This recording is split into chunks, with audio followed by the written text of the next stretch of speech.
si spengono le luci, è giunta mezzanotte, si spegne anche l'insegna di quell'ultimo caffè. Le strade sono deserte, deserte e silenziose, un'ultima carrozza cigolando se ne va.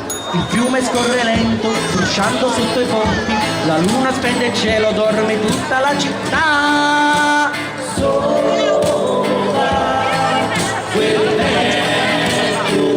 Ha un cilindro per cappello, due diamanti per gemello, la gardenia dell'occhiello, il bastone di cristallo e sul candido gilet un papillon,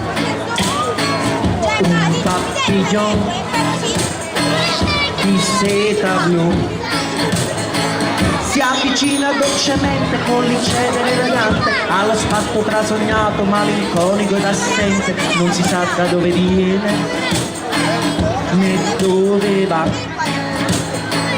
chi mai sarà quel vecchio fra.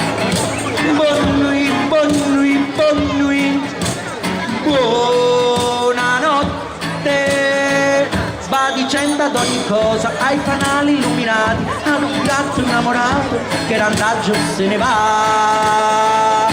La la la la.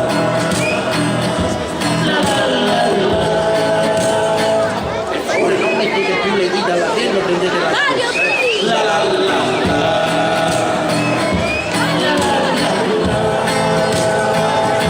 È giunta ormai l'aurora, si spengono i fanali, si sveglia a poco tutta quanta la città.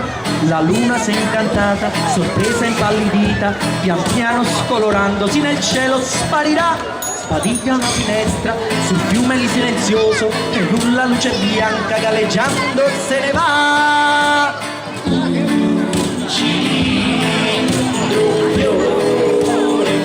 Se ne scende dolcemente galleggiando verso il mare, se ne scende lentamente sotto i ponti verso il mare se ne va. E chi sarà? E chi sarà? Da dietro costa di più quel vecchio fra. Addio, addio, addio, addio, addio al mondo. Ai ricordi del passato, ad un sogno mai sognato, ad un abito da sposa, primo ed ultimo suo amore. La la la la.